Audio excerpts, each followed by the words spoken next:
So we tried harder and being even more disciplined, like the last panel was. Every speaker has 7 minutes for a statement, and we have 3 minutes for first question about understanding. And I hope that we really will have a half an hour for the discussion with the audience.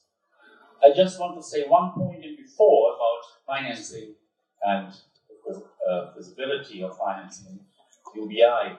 As you listened to this man in the film, so often people are thinking there's money coming from oil or from robots or technology or land, or money is coming from money. But if you think about, then this is an illusion. So money is always coming from people. Consider if you buy a fish on the market and you spend money for it. Is that money for the fish? The fish is already dead. And even if he would be still alive, he does not know what to do with money. Oil does not know what to do with money. Oil is not dealing with money. Robots are not. So it's always the money for the fish is for the shopkeeper and for those who transport the fish from the sea or from the fishermen. It's money for the fishermen. It's always income. And for me, this is a basic discovery that when we are talking about money, we are talking about money from people. All the current incomes are included in the prices of the goods and services paid by the consumer. This is all of us. So when we pay for a good or service, then this money is going to income to all the people who are in any way involved in the construction of that good, from mining to transportation, from lending money for it and getting an interest, what is an income, from designing it, and so on. So income is paid by the prices that the consumer is paying for a good or service. And all taxes are included in those prices because taxes are just costs for a company, like other things are costs for a company, nothing else. So all taxes also are included in prices. When we are talking about financial feasibility, ultimately, we are talking about prices that we as a consumer and that is as a society are paying. Resource taxes are forwarded at the end, into the prices for the consumer. Income taxes are included in the prices the consumer has to pay. So this is for me a basic understanding about financing, so that we don't think about illusions.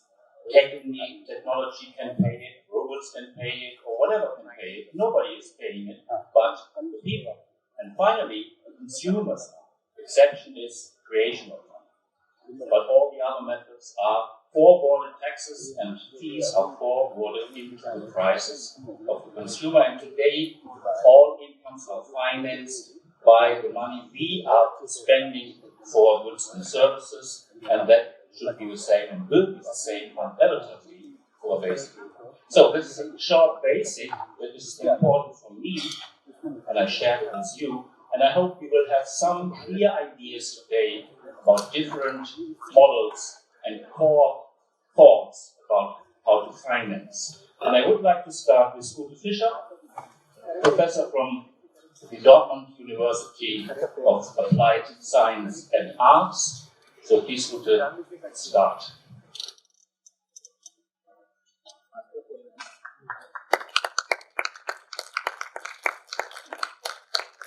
So, thank you a lot for the invitation to India. It's my first time to be here. I will show you a concrete calculation model for UBI, which can be used in every country on Earth, and which I have tested with data from Germany.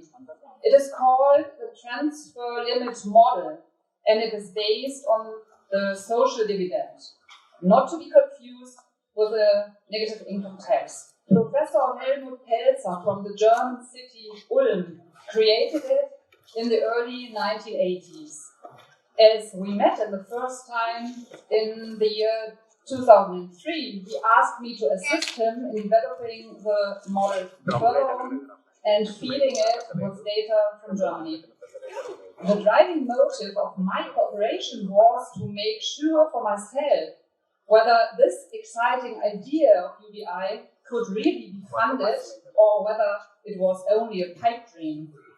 As an economist, I felt obliged to calculate it before going on stage to promote the idea.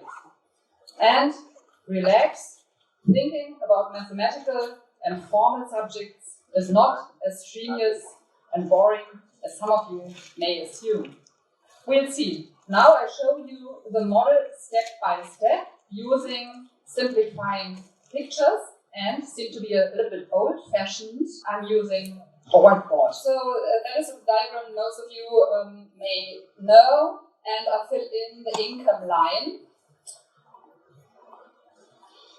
which before you are text, the gross income is equal to your net income. So many people earn income, for example, by paid work, from rent and leaves, profits, interest, and so on. And it is here symbolized with this line. In a world of UBI, everyone receives a special amount of money at the beginning of the month. I will symbolize it now.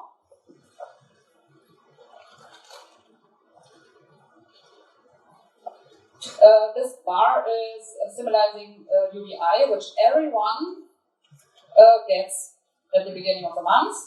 And what happens now? By getting it, your income line goes upward, increases by this amount. So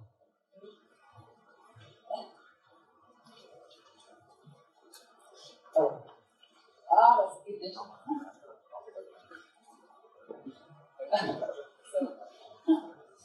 Okay. So you can imagine what I mean. The income line of everybody increases by this amount. Formally, it's a shift up parallel to its former position. Now, what is our business in funding UBI? We have to cover the expenses of UBI by a tax on, as my proposal is, on income.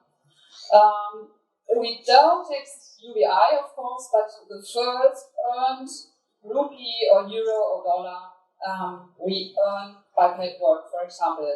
And formally, the income line turns down in a degree depending from the tax rate, of course.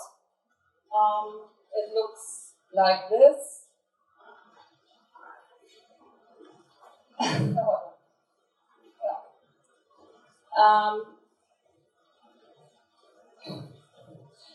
Here I choose a tax rate of 50% only for an example.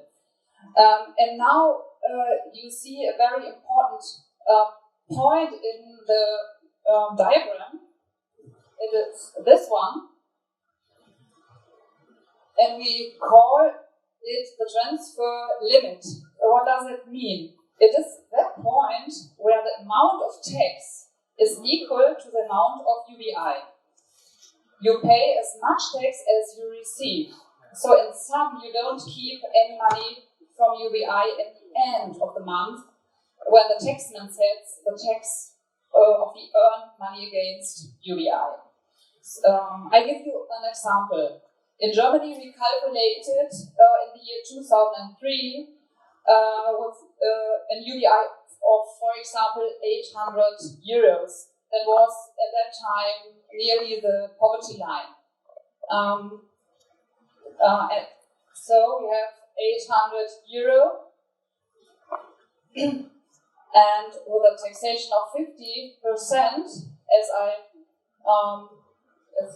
symbolized with this line, you come to a transfer limit at an income of 1,600 euro per month, the gross income.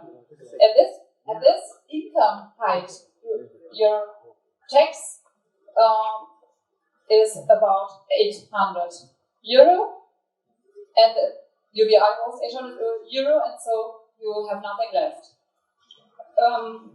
This transfer limit divided now those people above this transfer limit to be net contributors, and below that point we have net recipients. What is the clue of this idea?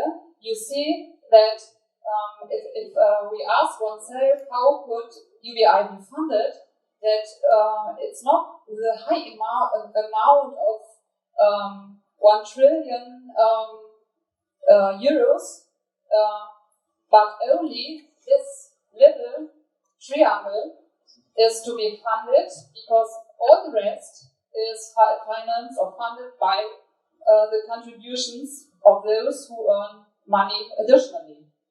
And that, so far, it's a traditional original transfer limit model, and I want to add one thought at this point.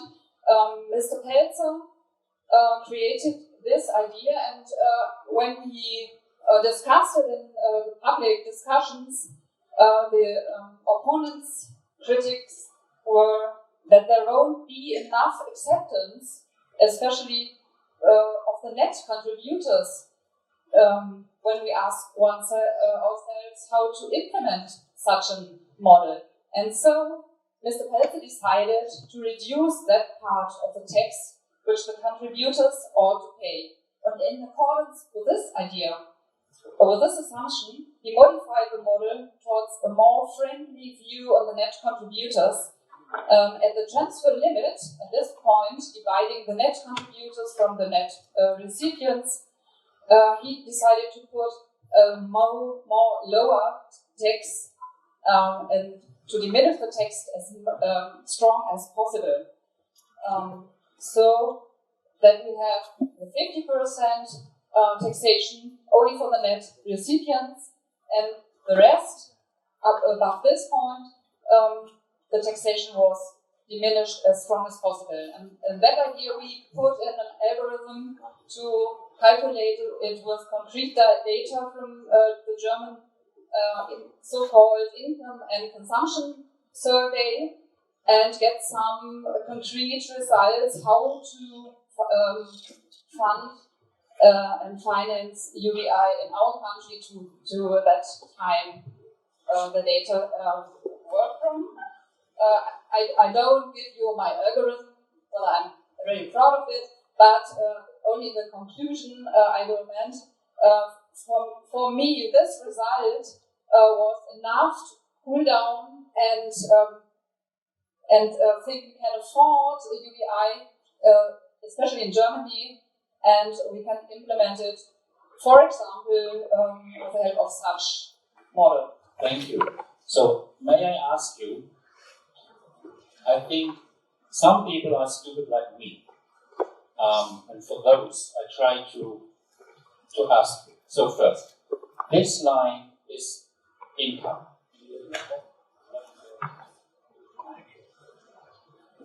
So it's just to really understand it. Some people have no income. Yes. Some people little by any reason, Yeah. even by. Some have 800 euros. This is a line of pay.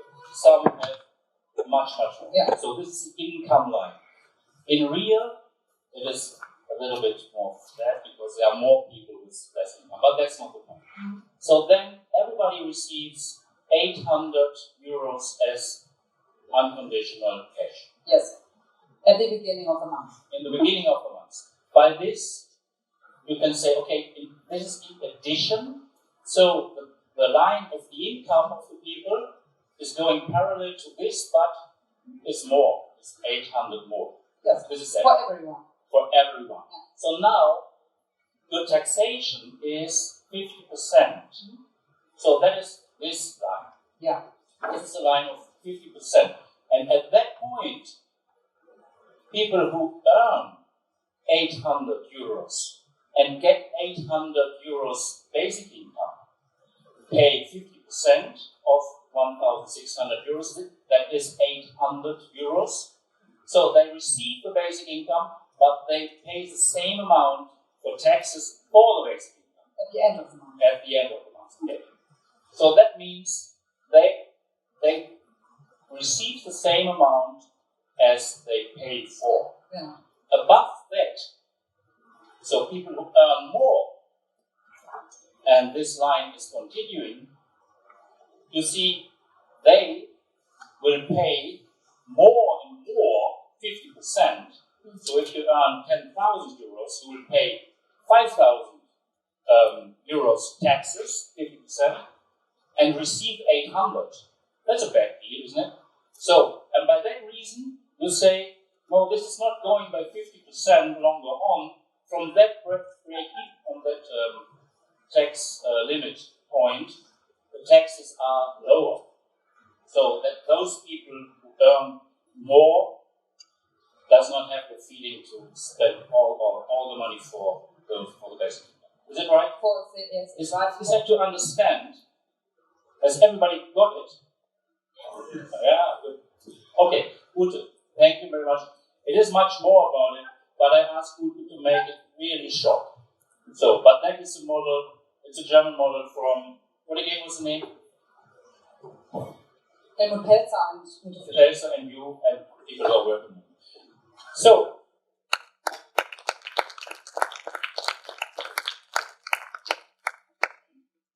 now next, I would like to introduce you to Professor Bernhard Neumerker, and I would like to say a word about from where he is. It's the University of Freiburg in Germany, but it is a new established Götz Werner Chair of Economic Policy and Constitutional Economic Theory. And this new professorship, or new chair, is to establish and to develop a center of UBI studies and UBI networking. And Professor Neumerker is the professor of that chair. Thank you very much for that nice introduction. I will also contribute to feasibility arguments from different viewpoints. But first of all, I'm an economist, and therefore you will see sometimes I have a very narrow thinking, but sometimes this narrow thinking is also helpful. The first concerning how to finance basic income, in which I was inclined, was when I was a student, the question, should we finance public expenditures by consumption taxation or by income taxation? And there was a fairness literature on it. I do not know if it is at stake. So also till today, the basic argument is when we tax income, then we tax the potential to consume. Yeah, the potential. So if you consume or not, doesn't matter, the potential is enough. If we tax consumption, then we tax that what we really consume in terms of expenditure. Yes? And what was fair, so to speak, so what is just? The basic argument is, should you tax double savings or at least interest? Yes? That was the basic argument. If you add to that discussion, you see that this is completely the discussion, so to speak, on the left-hand side of the budget of financing something. Yes? Due to a principle from law, which we all may know, non-affectability, you separate, and that's what one learns in public finance, expenditures on the right-hand side from taxation on the left-hand side. Yes? Sometimes this is helpful, but sometimes not. Why? Because you argue we would like to introduce basic income. Then you could also ask, would we like to introduce a basic income with reference to the potential to participate in terms of consumption or in terms of real participation? This means your consumption expenditures. And it's clear you may save some money if you wish, no one, because it's unconditional, yes, no one will take care about it. But the basic construction of the basic income I like, that's participatory income. Therefore, the basic argument is that expenditures on consumption goods or on whatever, are they enough that you can participate in useful social life? So therefore, real consumption expenditures is, I would say, the reference point for basic income, and therefore consumption tax, due to this fairness argument, should be also the reference point for taxation.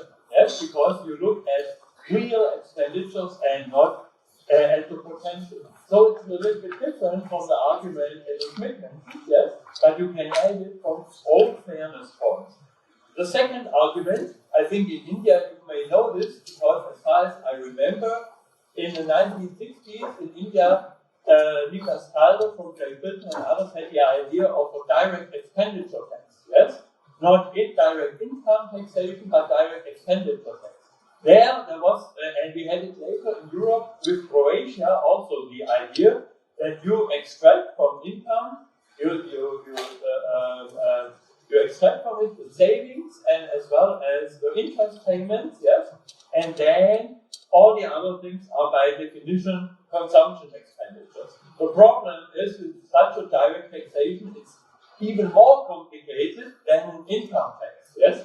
So therefore, many researchers said, perhaps we should concentrate on indirect consumption taxation, that's the VAT usually, and direct income taxation. Yes, so therefore usually you have the competitors indirect consumption taxation versus direct income taxation. These are the reasons behind it.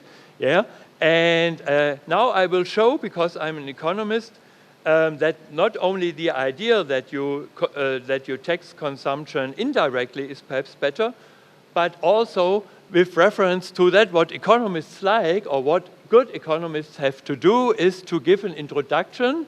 I don't have any slides, not to confuse you, introductions into the public budget constraint. For an economist, for a public finance economist, if he is a good economist, you should never forget the budget constraint. So on the right-hand side, by the expenditures, you have basic income, yes, payments, n times, n is population, times the payment which is equal for everyone, an unconditional cash transfer, and on the left-hand side you may have income tax and or consumption tax, yes? And now the argumentation, my first argumentation was, if you take into account the budget constraint, then some basic income is always feasible, yes? Always feasible, because the tax amounts are always not zero, yes? So therefore, the other question is then, from the budget constraint, do you define that transfer, the basic income, as a requirement, say 1,000 euro, then the residual is on the left-hand side. Yeah, you have to finance it by consumption taxation, for example. Yes. What we have seen today, Mr. Kang, and I will refer to this also with Mr. Kang, you may be more successful if basic income, even if it's partial, is not the requirement, but the residual. Why? Because then it's easier and more feasible to introduce basic income. Yeah? Two arguments on it. I had the same I have the same arguments than you have. One argument is carbon taxation. Yeah? Carbon taxation, if you tax carbon due to environmental protection, yes, then if you redistribute it, and in Germany we discuss it at the moment as a climate premium, yes, then you have a small basic income. Yes, it's a residual because it depends on the tax revenue of the carbon tax. Yeah? So you cannot say it has to be 800 or 600. The carbon tax gives, for example, 400 for everyone. And then, as you said, that's a good argument against tax resistance. So individuals will say, okay, we finance that basic income because it's a residual by the carbon tax. And it's very interesting that I wrote here in my script, the next step, if the basic income is not high enough, introduce to fine dust taxation also. Yeah? And redistribute fine dust taxation also generally, then you increase the basic income. And then you may find land taxation. Why? Due to the regular spectators and so on and so forth. And if you tax land or the rents out of land taxation and you redistribute it equally, then you have an additional component of basic income. Yes? For many who believe that we should apply the value-added tax, they say, oh, this is a horrible scenario because you have 3 or 4 tax revenue resources for basic income. Yeah? And these resources may be also crucial because it depends on if you are successful with the common good And therefore, that's what you didn't say, the idea behind it that you tax carbon to organize a common good, which is called climate protection. And therefore, you have the right to say, okay, we distribute it equally, yeah, because it's a common good for the society, and our economization of the common good, climate protection, yes, is now a basis for basic income, namely the rent due to the carbon tax, which we transfer as basic income. Then you add land taxation or land speculation taxation, then you may add fine dust taxation, and then you may add many other taxes also to this. So it may be that even if the value-added tax is the rightful tax, you may start with other, so to speak, specific consumption taxes and even some income taxes, so to speak, like the land rent tax. Why? Because then you see the individuals receive basic income out of a common good. And if they understand this, yes, and said, okay, I'm a net receiver because my carbon tax payments are lower than that what I receive as a basic income, so therefore I do something good for the common good, then we discuss the next common good, which may be called GDP, yeah? Which may be called GDP or total consumption in society. And then there may be, and you see, that's my agenda for reform, and then you may say, now it's time for the what? To have a higher basic income, because what is also what Lady Ruth said, perhaps a social dividend on all what the society is producing. And if you are a member of the society, then you should get the right to participate fully in the society. Therefore, give them a social dividend for participation. Yeah? That would be then a good idea if you define all these things as a common good. What is an advantage of the value-added tax? If you discuss it in terms of the budget constraint, then you can see its newest investigation, I think, from Japan, that the value-added tax does not lead to a hump-shaped lever curve. I do not know if you know the lever curve, but the lever curve describes what is the maximum tax revenue from a certain tax base. Yes, and the interesting thing is if we see the value-added tax and we add to the aspect of consuming public goods and negative aspects of labor, if we add positive aspects of volunteerism, of creative leisure time, and of unpaid work, then we see that this source leads always to an increasing tax revenue. Very interesting, yes? So that you will not have a problem, only you may have a problem if this increase runs against the limit. But it means that you can finance basic income more properly with a value-added tax than with the income tax, which may have their peak in tax revenues very early. So the argument, and that's the basic, the last sentence for me, the basic argument is have a closer look at the budget, at the governmental budget constraint, and then you take more care about fiscal capacity. And if you analyze fiscal capacity empirically, that's the next step, then you see how could you distribute that maximum amount. It's not efficient, it may not be redistributive just or so, but it's the maximum capacity which you may use for organizing basic income. And then you see what is the highest amount society can pay on basic income. And I think that's important for developing countries, for emerging countries, and for developed countries as well. Thank you very much. Thank you. I would like to introduce Professor Tadashi Okanuishi from Husei University, Tokyo. It's yours. Yeah. Okay, I'd like to talk about trap and also about dream, a shared dream.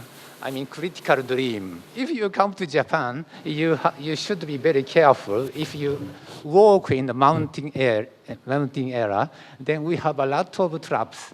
I mean, it is aimed to catch the wild boar or wild pigs because we have many depopulated villages and we got so many wild boars and it's wild pigs. And so it is really very dangerous. Also, actually, we live in the fisherman's village near Tokyo, and if you swim in the sea, we also find many traps. I mean, the fishermen, they have the fish net. It is very cleverly made. And so if you just dreaming, no, I mean dreaming something and swim, and then you will be usually easily trapped in that fish net. So you should be very careful. So so I'd like to say 3 traps. One is a so-called state centrism or methodological nationalism. If we think about financial feasibility, those traps are, I think it is very dangerous.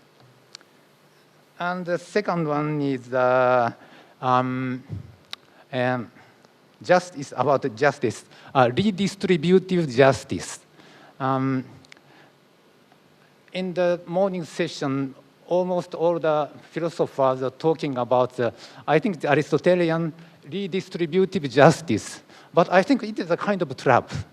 I think we need collective justice. I'll explain it later. And it's a very strong idea, anyway. Okay, the third one is about basic income or basic money. I think this is also very a kind of trap, tricky, because we think money, then we don't, yeah, but I mean, we should think about the source of money, yeah. And if you think about the source of money, then it is a capital. So we don't think about money or income, but we think about capital. If you have capital, then you automatically get some money. So those are 3 traps. And so one dream, it is I have a dream to have a big holding company. It can be named as a Human Heritage Holding. And it is owned by all individual human beings on the planet, on the Earth. So every individual human beings have one share of this big holding company, and they can control the sorry. So this holding company should have the 51% of all transnational corporations or multinational corporations. I mean companies which is doing business more than 2 countries. So if those companies want to do business more than 2 countries, they should put their share capital 51% in this holding company. Then we can inherit the capital. Then we can automatically find the financial resource for global basic income. So this is my dream. I'd like to share this dream with you. Okay, and so these are just introduction. And then I'd like to say, to show 4 facts. The first fact is about the traps. It is about DNA. The DNA scientists found that methodological nationalism is always doing some DNA sampling in the eyes of nation, board of nations, and that kind of sampling is totally unpractical. I mean, it is not good. So the DNA scientists, they they found that the human beings have the same, we are sharing the same DNAs. I mean, Homo sapiens, originate from the Africa. So I'd like to say we are all brothers and sisters. So we should inherit the human heritage equally. So anyway, so this is the first fact that DNA, we are sharing the DNA. We are brothers and sisters. The second fact, it's about half billionaires of the world. According to the Global Private Banks Wealth Report, like Credit Suisse and Knight Frank, we have many that kind of wealth report. And they are, yeah, and according to those kind of reports, you can find in the internet easily. We have, in the 2017, half billionaires in the world is 130,000 individuals have the net investment asset. I mean, they just have half billion dollars, and they put these through the wealth managers, and they invest it or the many companies and make the portfolios, and then those wealth report says in 2017 they got 20% of investment revenue, investment income. So they never say we guarantee it, but usually it is above 10%. So if you calculate it, the geographical distribution of those half billionaires, about 50,000 in United States or North America, and 40,000 Europe, and 3,000 in Asia, and Africa 1,000, Australia 1,000, Russia and CIS almost 2,000 about that. So anyway, I'm a sociologist, and we have many big debate about the global capitalism or transnational capitalist class.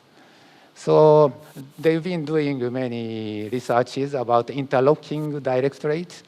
So anyway, so we have this kind of half billionaires, and if we just calculate those people's wealth, then we can easily find that if we distribute the World Bank poverty line, 1.90 US dollar PPP, dollar PPP. Anyway, so if we calculate it, it is just half of those their investment revenues. Annually can afford half of the if we decide to distribute those incomes, then it is affordable. So this is the second fact. And the third fact, the fact number 3, it is about holding company. So holding company. So why all these half billionaires can get so much investment revenue? So because of holding company, those holding companies they hold many, almost all transnational corporations. We have a very nice analysis. Anyway, then the interesting thing is only 50 financial institutions, like big banks, they are controlling through those holding companies almost 40% of the revenues of all transnational corporations. So we should learn from these facts. So that is the source of my dream. And the fact number 3 is the history of transnational corporations and big financial institutions. So I found that they originated in the colonial era. I mean, since 16th centuries, those companies becoming bigger, and they are grown up by the colonization of the earth. So my conclusion is very simple.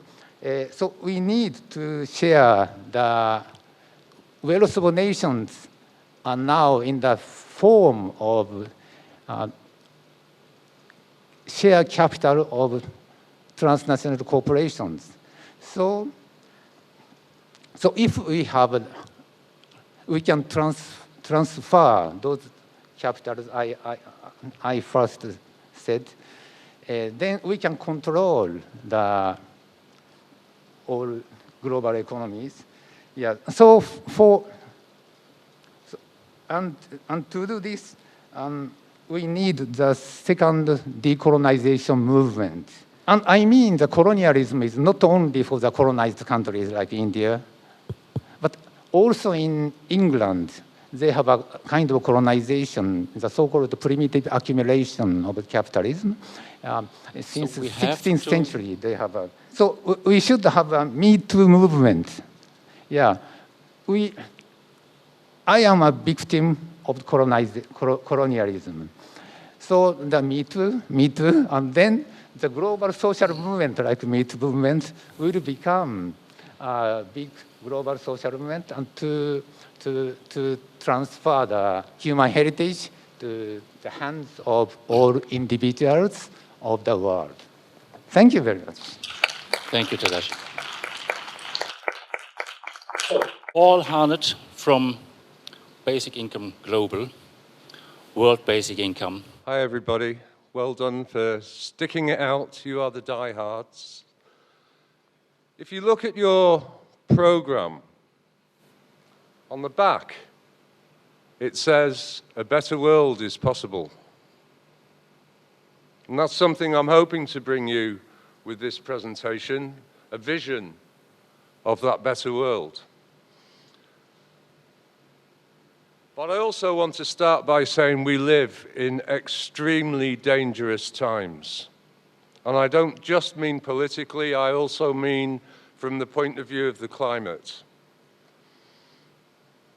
Act like your house is on fire, says Greta Thunberg. And so some of the things that I'm going to talk about now may seem incredibly radical and maybe far-fetched, but we actually need something incredibly radical and possibly far-fetched if we're going to solve what is happening to the planet at the moment. So first of all, let's have a look at the World Basic Income proposal. It's a whole world basic income scheme, as well as national ones. We're not against national ones. People might have seen me wearing the Scandinavian t-shirt, the Ireland t-shirt. I agree with national schemes. And we're saying that we start at $10 a month per person in the world, and we would actually include children. So Dennis there, who's receiving $22 a month, and his wife $22 a month, has got 4 children. So it would be pretty similar under our scheme as to what he's receiving in Kenya now. And we actually say that you could raise that $10 a month, maybe up to $100, and we'll have a look at some figures in a minute. And how do we do it? Basically, we say our commons, our land, air, sea, the wealth of our ancestors has been taken away from us. Somebody else has it, the 1%. So let's start by charging rent for the people who are using our commons.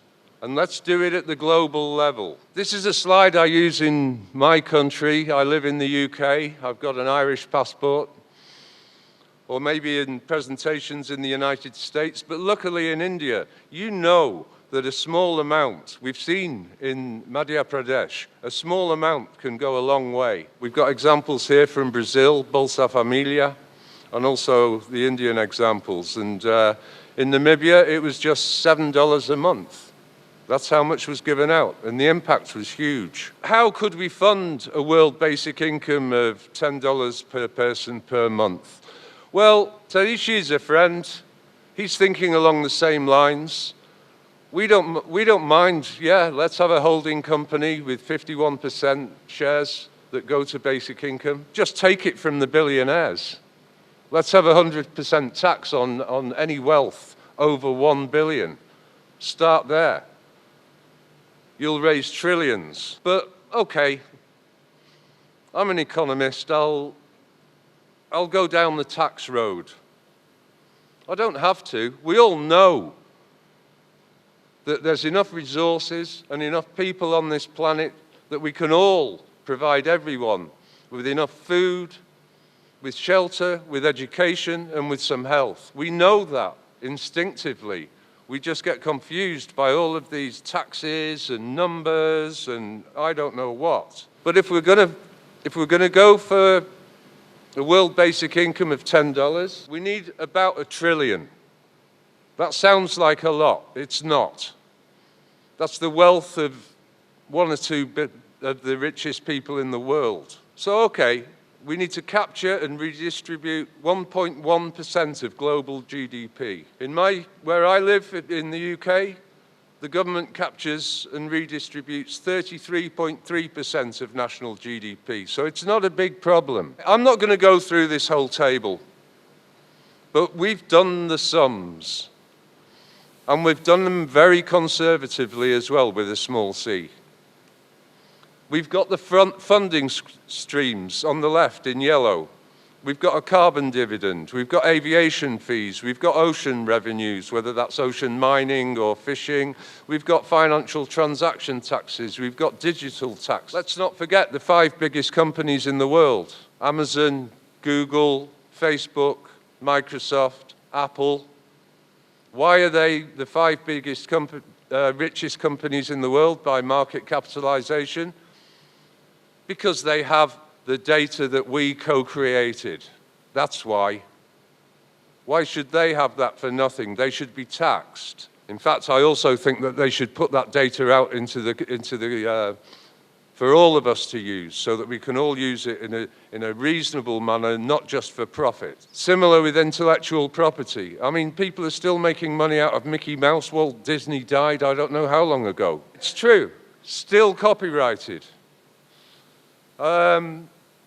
Corporate income share, this is going along the lines of what Tadishi was talking about, but there's no reason why all of our corporations in the world, every company in the world, why can't they have a share to put into this pot for a world basic income? Why not? The world's land is hardly taxed. That's okay when it's used by small farmers and it's used communally. But in my country, most of the land is owned by a very, very small percentage of the population, and they've had it for hundreds of years, and they pay hardly any tax on it. So let's tax the land as well. And space, radio spectrums, wealth tax. I could go on, I've got more. I mean, I think money itself is part of the commons. I'm not going to go through it again. All I'm going to say is that we've just been very conservative. We take figures from the IMF, Piketty's suggested wealth tax, etc., and we just take little bits here and there. And very quickly, we can get up to a figure of $78 for every single person on this planet, if we just tax the commons, okay? It's easy. We can do this. Now, there's a few things that are complicated there. One is that we're getting a fair amount of that from a carbon tax. And we don't want that to last forever. We want it to actually reduce the amount of carbon that we're burning very, very quickly. So we can't say that that's sustainable. We are being conservative. This is World Bank economists. Okay, I'm one myself sometimes. But you know, they're talking about 4 trillion. I mentioned before, we only need 1 trillion. They're talking about 4 trillion to save the planet. This is the point I really want to make now, because we've had hundreds of economists signing letters in the United States saying that there should be a fee and dividend, which is the right way to go, but they're saying it just for the United States. This is an international problem. It should have an international solution. The dividend should be global, not country by country. It's a global problem. And I'm saying this because citizens in high-polluting, rich countries such as the United States, Britain, Germany, whatever, they'll get the best dividends, whilst the people who are suffering the most from climate change get the lowest. I'm going to Vietnam after here. I'm working on climate change in Vietnam. Not a lot of people know this. 1.4 million small farmers have left the Mekong Delta. The land is ruined. There's salt in it. They're the ones who are suffering. They're the ones who should get these dividends back. Okay? That is climate justice. And another reason why we have to act on an international scale. The fossil fuel companies, they are actually asking for a carbon tax. You might wonder why. Because you'll be running around chasing them as they run around moving their headquarters and ducking and diving, etc., through tax havens, I don't know what. We already know what rich companies do. We've seen the Panama Papers. And they'll try and continue business as usual. Okay? But if we have an international tax, we tax at source. We've got 100 fossil fuel companies accounting for 72% of all extraction. Let's get them there, okay? We need new political institutions to do this, but we need them quickly. I'll miss this one out. This is a few scenarios about carbon tax and how long we've got. We've got about 5 scenarios. Next. We've got a choice when the dividends run out from the carbon, end the scheme and return to poverty and inequality, or go for the other global commons funding streams and bring it into a world basic income. I want to make this point very strongly, and I really want to thank Rahul here, and I want to thank Guy Standing, because you've got to think carefully about how you operate these taxes. If it's a renewable, such as hydro or financial transaction taxes or a land value tax, those income streams can be used immediately. If it's extractive, you can only get it once, such as mining, oil, overfishing or whatever, deforestation. That should be put into a permanent fund and maybe only the interest used for a basic income, because it's exactly as Rahul says, it's an intergenerational issue. Yeah? If we've extracted and it's a one-time extraction, we have to make sure that our future generations benefit from that as well. Thank you very much. Thank you, Paul. Professor Van U, National Institute of Public Finance and Policy. It's not a great thing to be a last speaker of the day. Let me thank Sharath for inviting me to this interesting conference. Also, I would like to congratulate the whole group here, because the whole idea of basic income, you actually brought to the tables of the policymakers. If you have seen Economic Survey, which is a public document, it's also a policy document. There's one full chapter was devoted on this particular issue in the last year Economic Survey. And in fact, if you look one of the manifesto of one of the leading parties, actually they came out with this kind of an idea. We're almost there, I think, in terms of implementing this whole concept, if at all the party has come to the power. So maybe in the next round or maybe next round, I think we will be seeing that as a reality in this country. I'm more optimistic. personally more optimistic, but I also would like to say that I am from an institute which is funded by the Ministry of Finance, Government of India. So, but you know, as somebody said, economists will have a narrow view, and I am an economist as well as funded by the Ministry of Finance. So I will also have a closed view on this whole issue when it comes to how this is going to be implemented.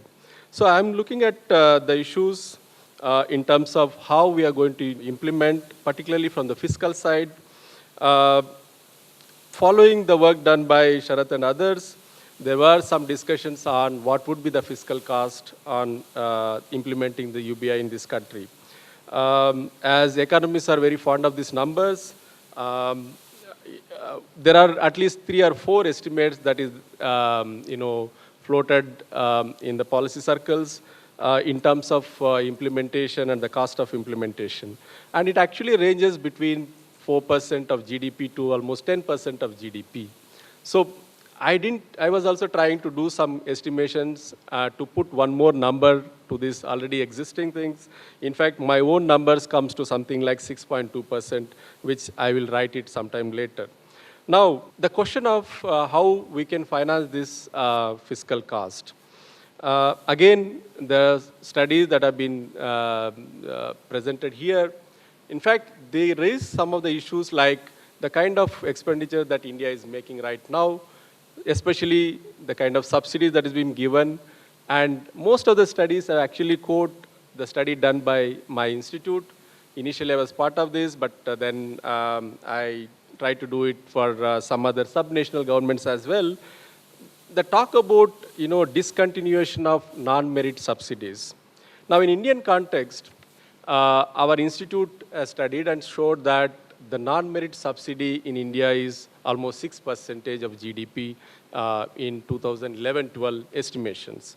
That means the argument that has been given is that you can actually discontinue the non-merit subsidies that has been given, and that can be used for financing the UBI. In fact, as I said, I was also part of some of these estimations, but I do feel that that argument may not be really valid, because the way it is estimated is actually based on the recovery cost method.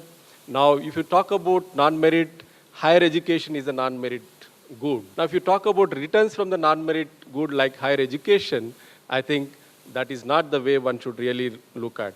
And there are some discussions about revenue foregone by giving tax incentives. Again, if some Indian audience are here, I would like to say that the estimate that has been given or put up every year in the budget documents, they're actually based on pure accounting framework. I think one should not really take those numbers very seriously. The point what I'm trying to say is that to argue that UBI can be implemented at this stage by discontinuing some of the non-merit goods or by discontinuing some of the tax incentives given for the corporates or the businesses is, I think, is not a really valid argument. But as I said, I've been very optimistic, and one day we'll see that UBI would be implemented. On the theoretical ground, again, I want to tell you, I'm sure there are a lot of discussions on this. If you look at the welfare economics, the only one theory that comes very close to UBI concept is second theorem of welfare economics. What it says is that you can start redistributing. I mean, UBI is almost like a redistributing, in terms of, as even that graph shows, there is some kind of a redistribution from the people who benefited more from the growth to the people who actually benefited less from the growth. It says that once you reach the steady state, I'll come to that, what do you mean by steady state? Once you reach to the steady state, the government or the fiscal policy can actually go for a redistributive measures. Okay? Now, unlike the countries, the representatives who are here, we are actually, unfortunately, we are in the middle income category. We are not in the low income category. We are not in the higher income category.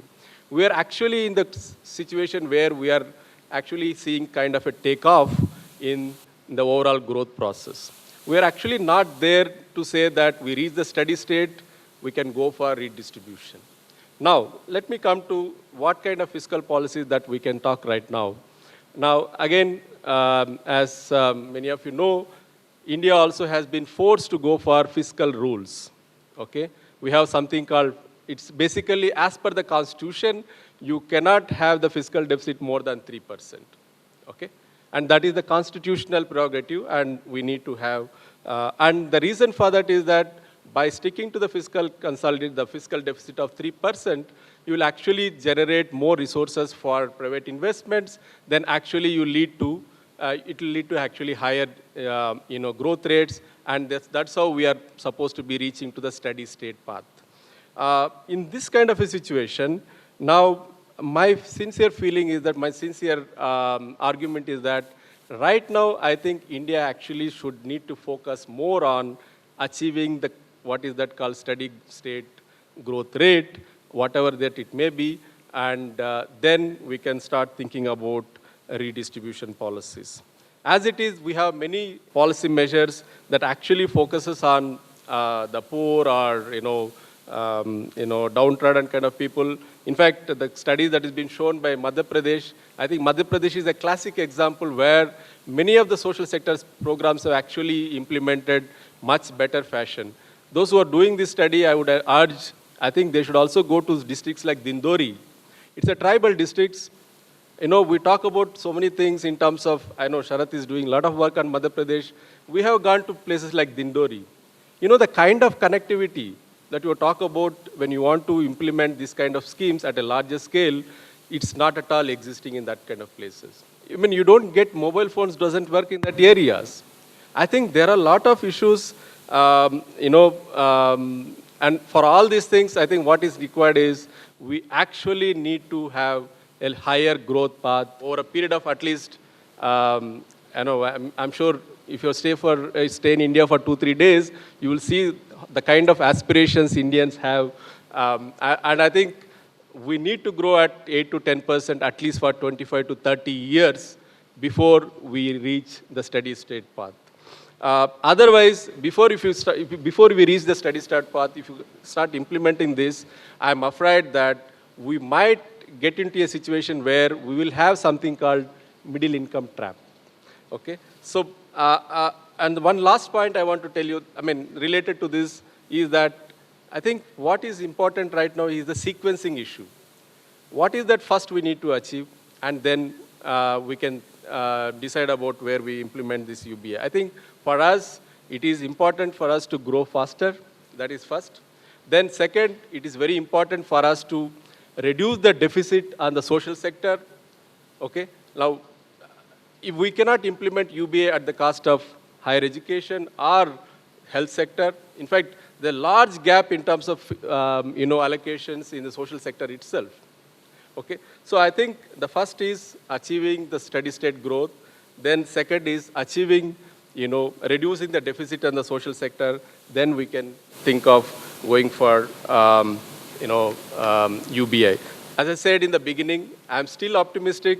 One day, maybe if not 19th conference, maybe on 25th conference, we might be seeing some kind of a progress in terms of implementing UBI, but I think it should not be at the cost of growth. Thank you. Thank you, Professor Banu. So now it's up to you to ask questions. Thank you very much, and good afternoon, ladies and gentlemen. First of all, let me say, I wonder why it is when it comes to financial feasibility that there is a little overcrowding of German speakers on the panel. I might be falling for the national methodology trap that Professor Okanouchi said was there in place, but I'm from Germany too. Let me introduce myself. My name is Olaf Michael Ostertag, and I'm one of the co-founders of the Basic Income Working Group within the party Die Linke. And my question goes to Mrs. Fischer. We have tested your transfer limit model, and in the end, we came to oppose that. That is mainly because of the taxation premises that you already explained to us. I think everyone in this room should know that today in Germany there is a progressive taxation in place, where the lowest taxable income is taxed at a rate of 15%, and this rate goes up to 45% for the highest incomes. So this is widely accepted that the lower incomes are taxed lower and the higher incomes are taxed higher. And the highest rate is now 45%. And with the decrease after reaching the transfer limit, you go beyond this 45%, which in effect means that the highest incomes then will be taxed less compared to today. And we concluded that under no circumstance we can afford today to lower the taxation of the highest incomes. Please, what do you make of it? Thank you for your question, because it's a very important point. But you must know that our calculations are based on the system we have in the present. It's additional to what we have social contributions and taxations now. And therefore, Mr. Pelzer thought about possibility not to burden the net contributors too much in order to have a political acceptance of mostly the whole inhabitants. So that is the answer. I think you have a long discussion with her now, but this is first the answer. And you mentioned to lower taxes for those who earn more and more and more. That's not just justice for you, in your opinion. And your argument is, yeah, but for the acceptance and justice by basic income and the acceptance of those who earn more, this would be good, right? Is it okay? So it's not peace now, but it's an answer.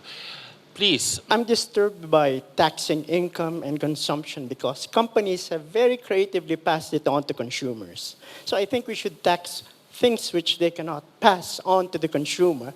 And this will also address Paul's interesting report because I can find the source by just simply taxing it that will generate 2 to 3 times the amount you're looking for. And you know what it is? It's the derivatives market. It's about $1.3 quadrillion. If you doubt it, check the Bank of International Settlements, because I believe that the global commons, the value of the global commons has been monetized and stored in that bubble. And now turn it into a question. Yes, so think about it. Would you like to think about it? Thank you. So then the lady there.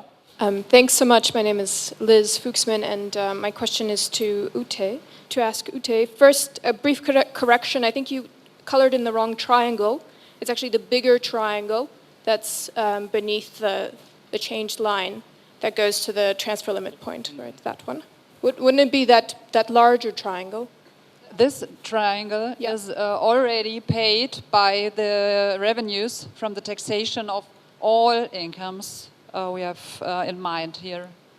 So you've colored in just their additional revenue that needs to be raised. Is that correct? So what is you think we have to fund this triangle, this greater one? Yes. Yeah, but this is covered by the sum of all taxation revenues. Okay, and I guess my additional question is, you didn't actually get to the punchline of your talk, which is what is the tax rate post the transfer limit that you wanted to impose? Above the transfer limit? Yeah, the minimal tax rate. We calculated different amounts of UBI. For example, for €800 per month, and different taxation rates here. And then we got, of course, different results for this taxation. But for example, with 50% taxation rate and €800, we found a result to about 8% for the net contributors. But our algorithm contains 3 sums, 3 sources of money. The first source is the tax of the net recipients. The second source is the tax of the net contributors, and the third one is a parameter, you can call it an A for additional, And we put some thoughts within this additional, for example, the savings of costs of bureaucracy and or taxation on land value and so on. And then you get several results, and you can diminish this taxation rate a lot, about 3% or so. So you just, not 50%, but 8. So then 8% plus. And what we already have is 8% plus. Our calculation is based on all social contribution and taxation system in Germany in the present. And so the net contributors are burdened in the moment by the system we have. And this is additional to fill our cash box to afford UBI. So. Okay, so far, this is the income line, this is the taxation line, so this is not to finance. This is the line, this is the taxation, that is a 50% line. Right, I understand that, but the money you need to raise is the distance between the original income distribution line and the new income distribution line post transfers and taxes, which is the larger triangle, not the smaller one. Okay. Right. So now it was this gentleman. My name is Ali Mutlu from Istanbul, Turkey. The triangles and the growing is not clear for me too, but my point is different. I think it should have a third dimension. I mean, the population, the number of people who are having low income, who are having high income, I think it's not that clear. But my point and my question is to the panelists regarding the population and demographic studies. I mean, what do you think? For example, population is increasing rapidly in some countries, but we are talking about the problem, but there are two sides of the problem. I mean, should we consider anything something like population control, birth control? I don't know. I just wanted to raise this issue. Thank you. Hey, I'm Lakshay, and I'm from Auroville, India. I really support this UBI movement, and hence I'm here. But since I came, this curious question of the feasibility, I was curiously waiting for this session. So I'm a layman in terms of economics, and when you say $10 per month, that makes it $120 a year, and we have 1 billion plus population, so that makes it 120 billion, and the budget this year was 400 something as revenues. I'm not talking about the GDP, and the expenditure was 490 already. So how do we allocate 120 from $400 billion? And I know that Mr. Bhanu Murthy already painted a very pragmatic picture about it. So I would like to ask Mr. Newmarker the answer for that. So if I understood the question quite right, your question is if you are in a country with not so much fiscal capacity, how to finance basic income with a certain amount. Is that right? Feasibility, yes. Yeah, okay. So it makes it 25% almost. Is it possible 25% of any budget? So the question is how you define, I would say, the basic income problem in terms of relative poverty and something else. As I said, participatory income. Then, however you measure participation in terms of consumption potential or in terms of consumption, then it's related to, say, the standards inside that economy. Yeah. So if the economy produces a lot of goods, yes, and you do not tax the society very high, yes, because you said we don't have a large budget, yes, then it may be you say we need only minimum government or so on. Then you may argue, okay, it seems to be that this society does not want to get basic income because they are happy with such a small government. If they argue now basic income is important for us, then it's clear that the government should be in search, or you will be in search for more fiscal capacity. as I think Mr. Hartnett mentioned, it's the same in Germany. Our exploitation rate of the GDP in terms of public activities, 40%. Yeah? And if I would be a left-wing guy, I would ask, okay, let us start with the argument that 40% of the GDP could be used for basic income. Yeah?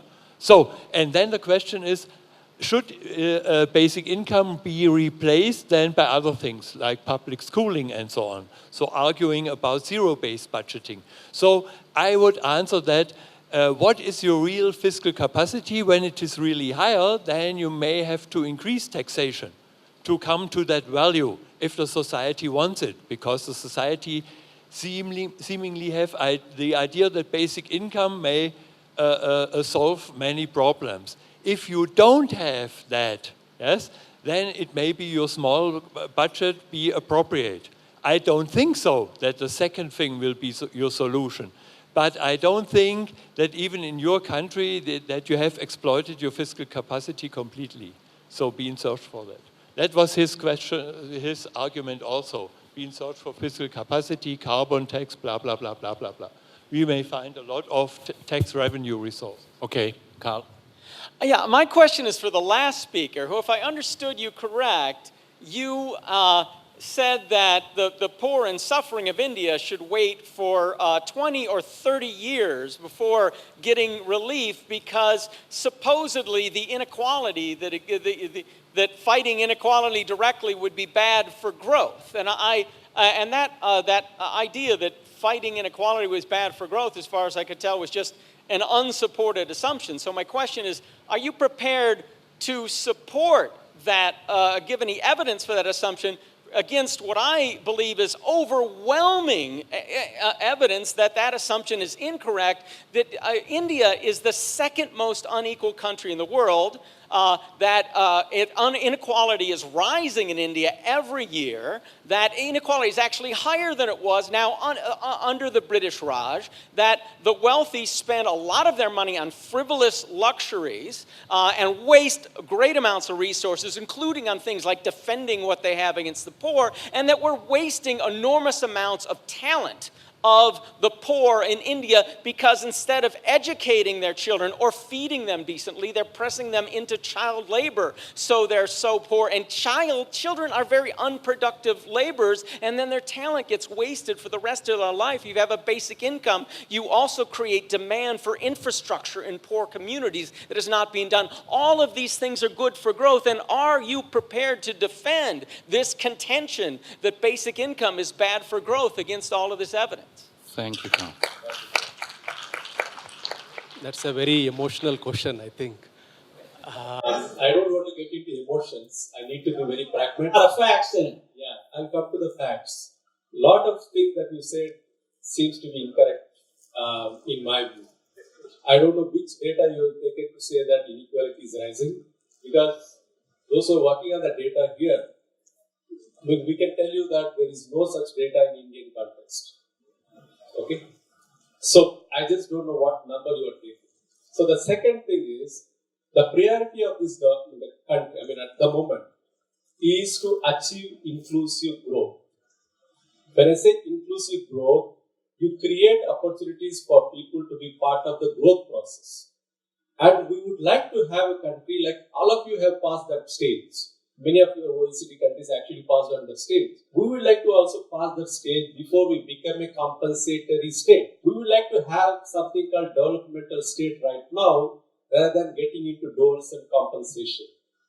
I agree with you, as I told. In fact, I have repeated 3 times. I am very optimistic that we will have UBI one day, but not today. I would expect that on a personal ground, I would have expected UBI to be implemented yesterday. Okay, that's emotions apart. Okay, then. Hi, there is a question here. Excuse me, but there were 3 men in a row. That's not okay. Like, we should, I think, interchange between men and women, if you would agree. Yes. Wonderful. I do have a question for Ms. Fischer and Mr. Neumacker. I was wondering, in your financial feasibility studies, if you've included the entire population of Germany, as in, I don't know what it is, 83 million at the moment, or so how many people were included in your studies, basically, and just tied to that, if you would implement a basic income, did you think about who would actually get it? So population-wise, in terms of citizenship, residency, and migration. Thank you. So, okay, I start with my point of view. I think the second question was, who are the claimants? And in Germany, we have indeed that discussion, because usually we said, with all these migrants and so on, we said regular citizens.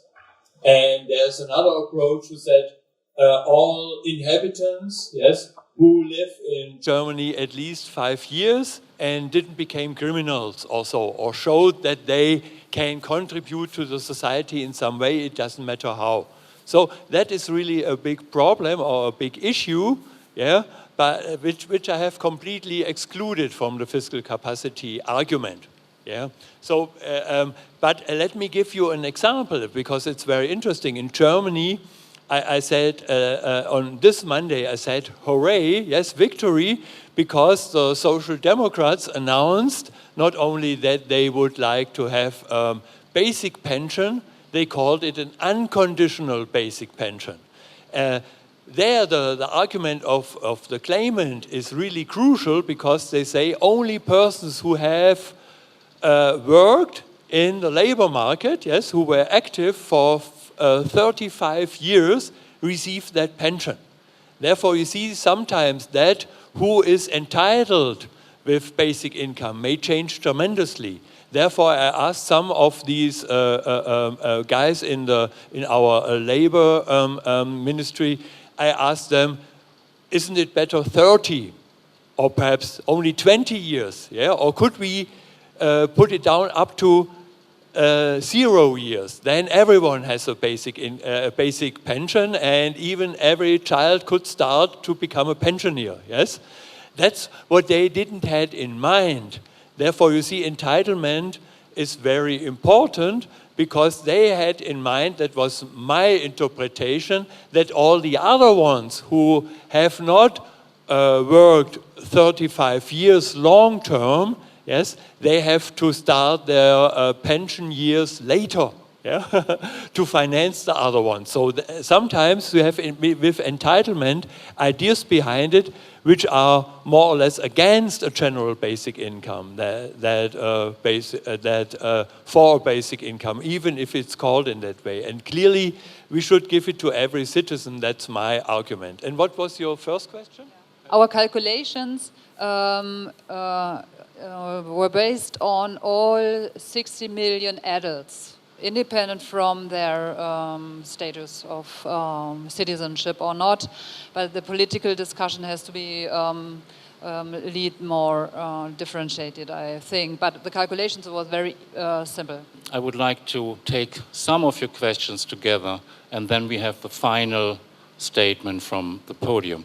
So I also think that there's something I'm not getting about your chart, because it looks like the cost will not change if you lower the tax rate below the 50% that you told us that you were, and that seems wrong to me, but maybe I'm missing something. My other question is, given that what you've posited here is a 50% tax rate up until the tax limits, and then suggested that there are reasons for lowering the tax rate on higher earners because they're already paying higher taxes in the regular income tax system, does it make more sense to just have, under this kind of basic income, a flat tax? And is that something you modeled? Thank you. My name's Peter Brake. I've spent quite some time doing comparative modelling. And my first question is to Mrs. Fisher.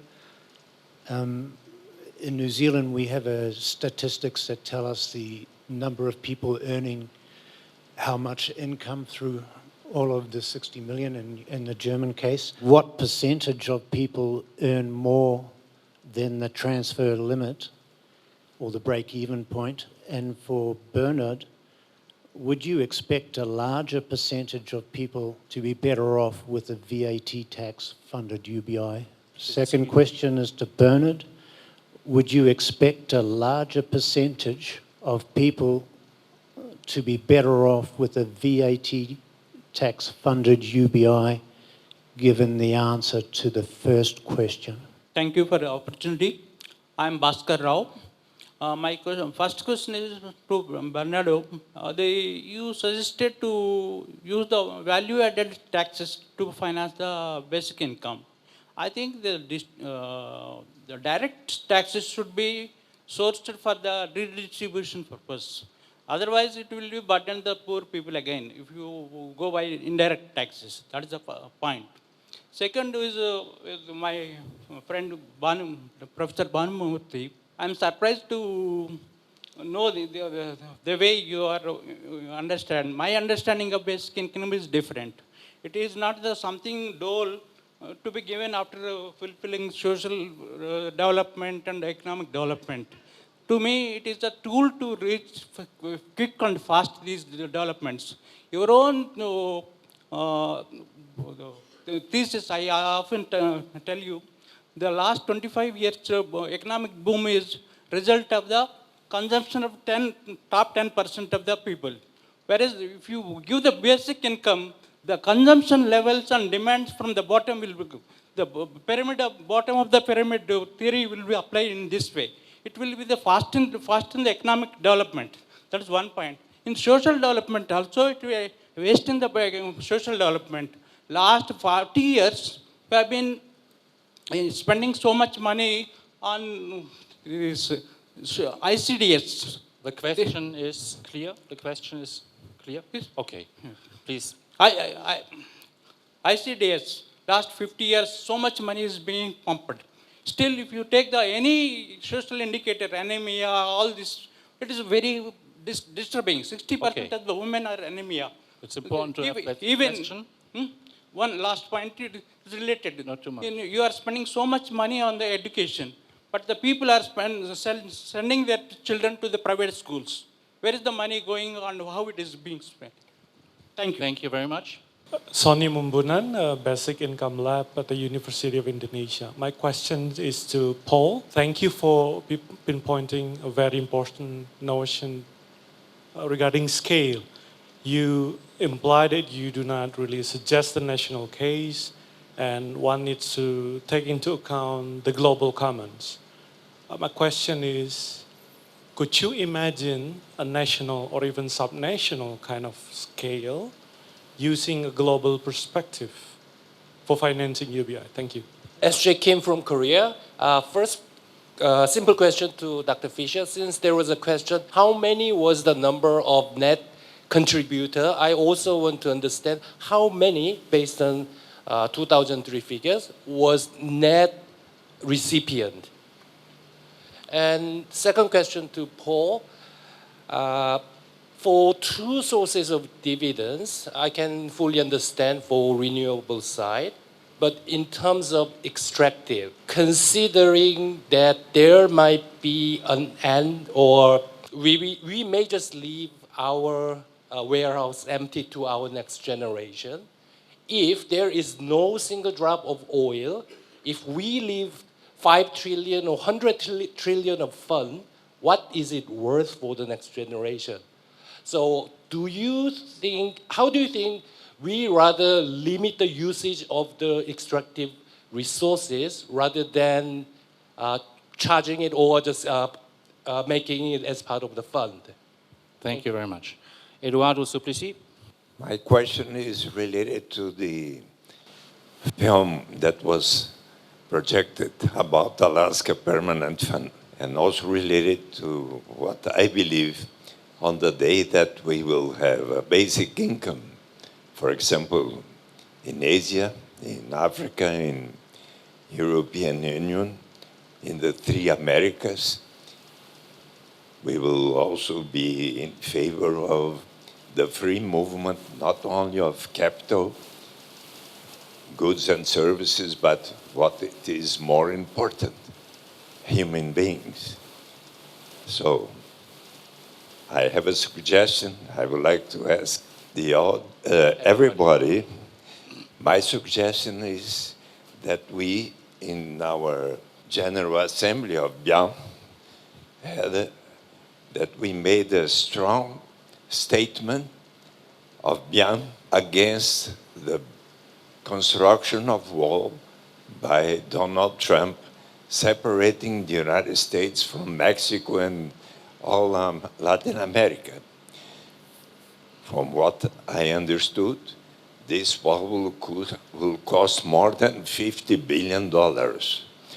Instead of investing $50 billion in this wall, it would be much better to put the $50 billion or even more in the America Permanent Fund, following the example of the excellent example that happens in one of the 50 American states, Alaska.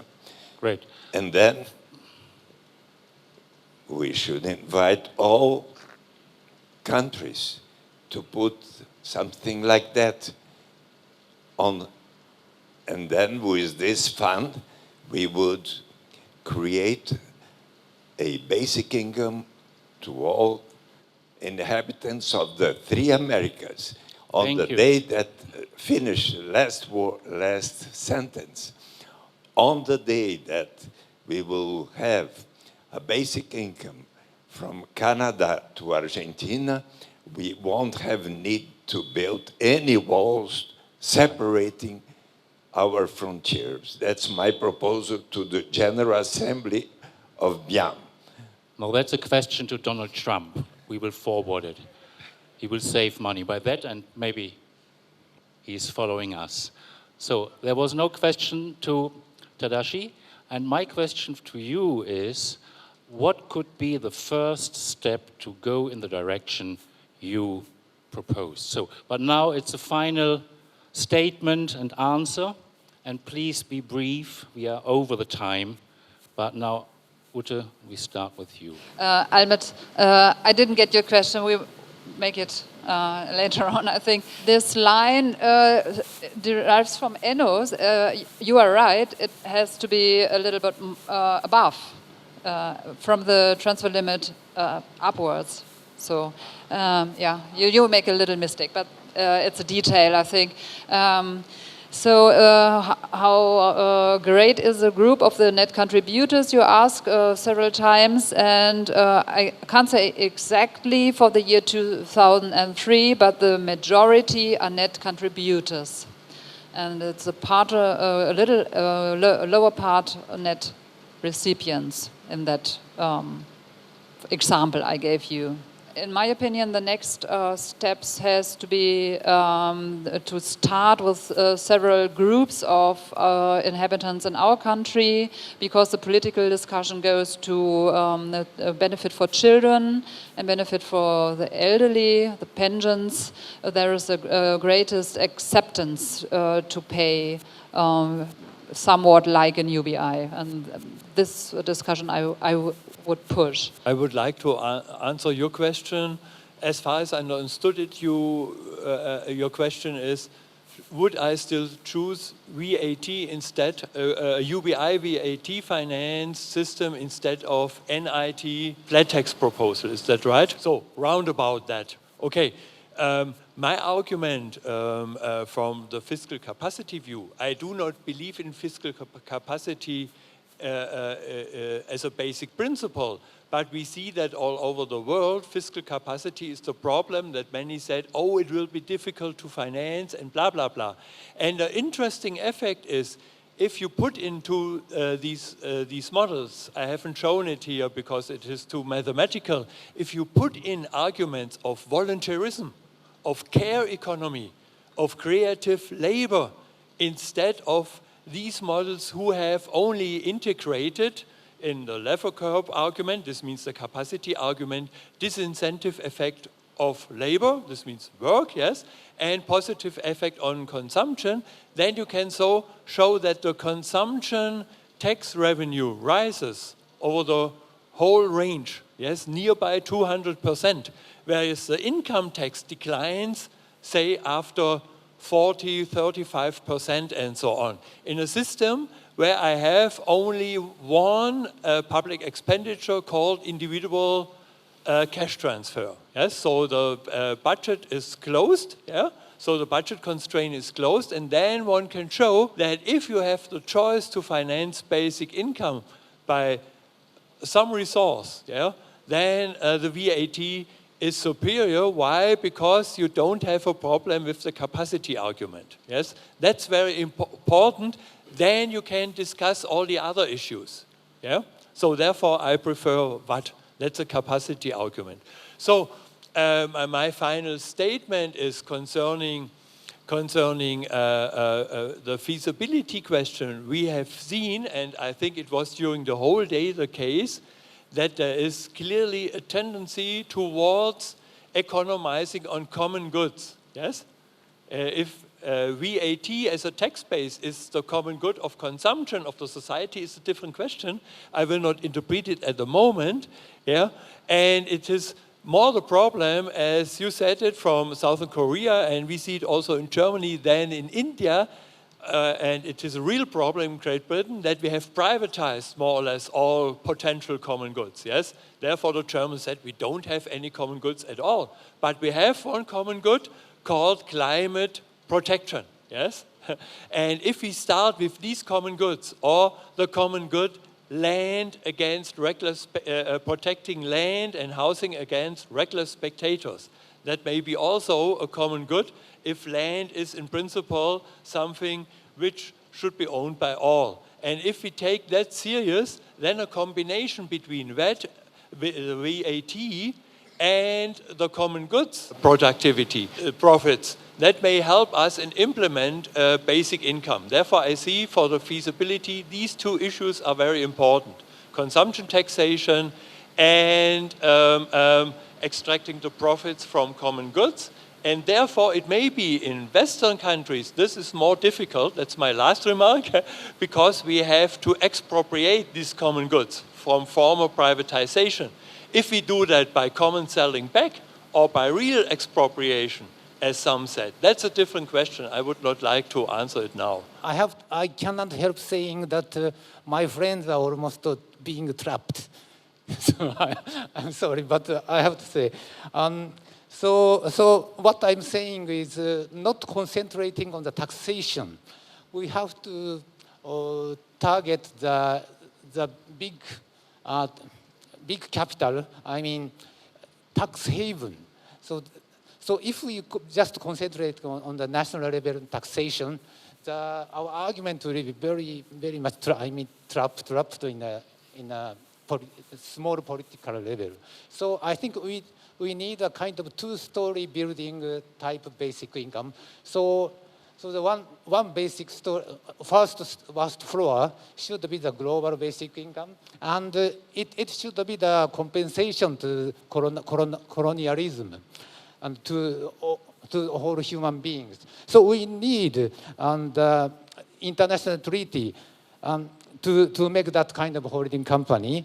And actually, 1970s, the new international economic UN had said in the Declaration of the New International Economic Order about confiscation of the capital of transnational corporations or multinational corporations. And we have the Durban Declaration in 2000, and the United States Declaration. They said the colonialism is a crime to humanity. So we should. I think what I want to say is we should have a political movement to our governments and to make that kind of international treaties. Thank you. Thank you very much. I was asked a question about, shouldn't we just keep stuff in the ground anyway? In fact, I didn't go into detail. The preferred option for raising money from carbon is actually a cap. So you cap the amount of carbon you're allowed to take out of the ground. You do that on a scientific basis, and you sell licenses for that small amount that you're allowed to take out. So it doesn't encourage taking too much carbon out of the ground. Could you use the commons on a national or a subnational scale? Yeah, why not? I mean, ultimately the commons are the world's commons. Ultimately, the commons are the world's commons. But whilst we have nation states, it's pretty likely that the commons are going to be taxed or whatever at a national level. Unfortunately, with CO2, I don't see how you can do that. One thing that I'd want to add about the debates that have gone on here is that we seem to forget, don't just look at the cost of how much a basic income might be, but think also about the returns that come out at the other end. And I'm not only talking about the multiplier effects, because if poor people receive a basic income, they're going to spend all or most of it. So therefore, it boosts the economy all of the time. But you're also reducing the amount of money that needs to go towards healthcare and etc. Population control was mentioned. Nobody addressed that. The best way to address population is to educate women and to give women more money. And basic income assists in that.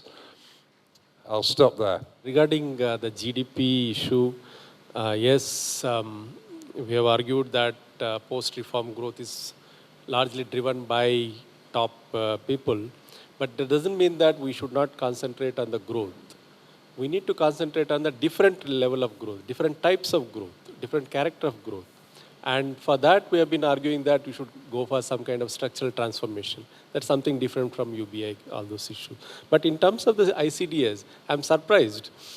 Even a proponent of, I'm sure Sharath knows about it, even a proponent of UBI, like Pranab Bardhan and others, they do argue that you should continue ICDS. In fact, this is one of the programs which is the most successful program as far as the empirics is concerned.